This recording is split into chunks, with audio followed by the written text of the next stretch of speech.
My name is Zaida Bastos, and I'm the PWRDF manager for the SIDA-funded projects, which now is DFID-funded projects. And we have projects in Burundi, Bangladesh, Mozambique, South Africa, Tanzania.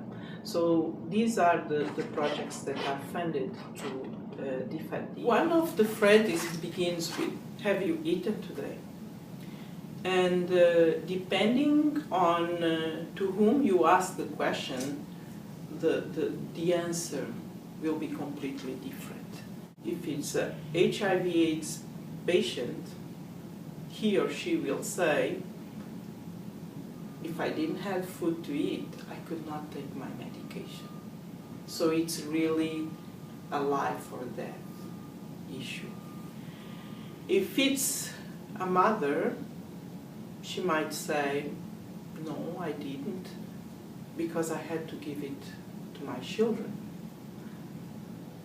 But you have to question yourself. A mother that goes to bed without food, because she had to give to her children, what will be the health of this woman?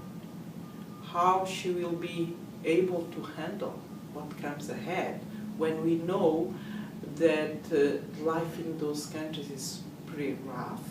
Already life expectancy is very low. Often this woman might be pregnant, and what nutrition is she, in what nutritional state is she, and how she can bear a healthy child. If it's a child that you ask, "Dad, have you eaten today?" and he says no, you can really ask how this kid will perform at school. So is the whole future of a community. When a community answers, or members in a community answer to you, no, I have not eaten, or yes, but, you have really to begin to question what is the future of this community.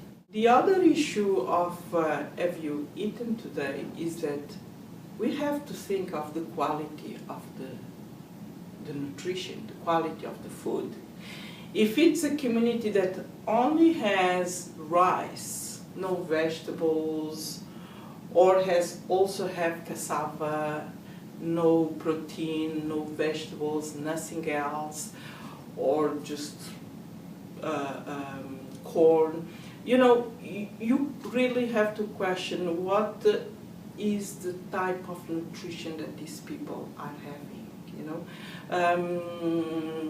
They can say, yes, I had a meal, but what is the quality of the meal? So it's just to say that the question, have you eaten today, it's multidimensional, in the sense that if you go deeper, questions about the health, the wealth of that community, how relations play out in that community, because again, we know that in many communities, the first person to eat is the man in the family, and then come the children, and last is the woman. But then we know that the woman is the one that does almost 80% of the work around the house, in the fields, etc. So it's a complicated question, and it shapes a lot of our response to the programs that we set in place. So as simple as the question it is, we have to dig deeper to really unveil all the layers that come with that. Really approached our projects from the perspective of health, but using it as an entry point to address food security issues. One of the target groups that we have are people living with HIV/AIDS. And we begin by really addressing HIV/AIDS by nutrition. People that are very sick, they cannot take antiretrovirals. They cannot pursue a cure or a treatment without a good nutrition. So they need to eat so they can then go into the treatment and get stronger. So our strategy is first and foremost to provide nutritious food parcels for these people. And once they are healthy enough to begin to take the antiretrovirals, then we accompany them to this phase. So the food parcels usually last a period of 3 months.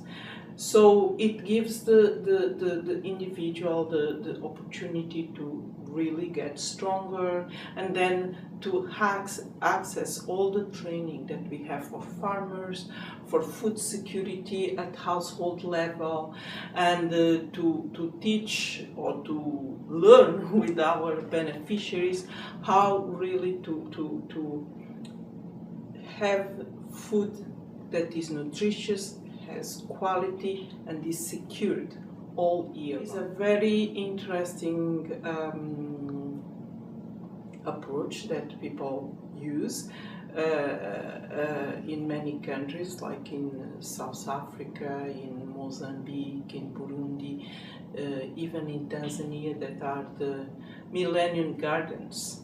So those Millennium Gardens normally is for patients or people that are landless, that don't have even a small plot of land to grow vegetables or whatever crop they can grow in those countries. So what we do is to work with them to set up baskets or bags that have been filled with soil, and then insert all around the vegetables that can be tomatoes, onions, can be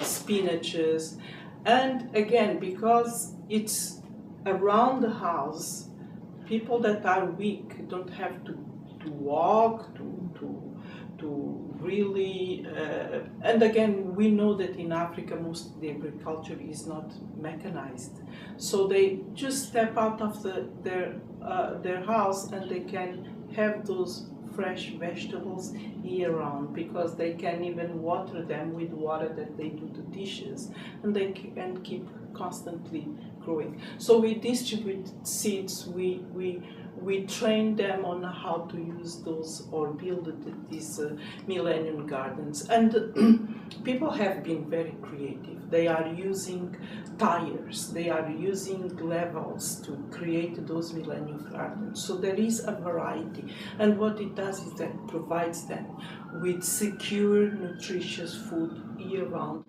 So far, I think that it's fair. If I look at the numbers, we must have almost 7,000 people in Tanzania, South Africa, Burundi, and Mozambique, using those Millennium Gardens around the house. And so you can make the math.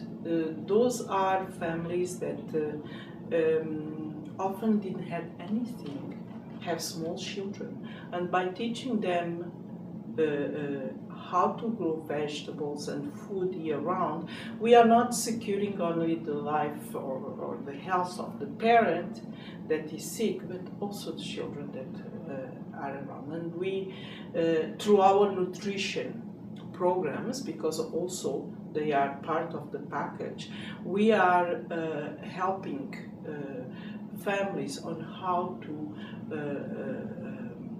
create nutritious food, how you combine the food that is available to you to create nutritious food.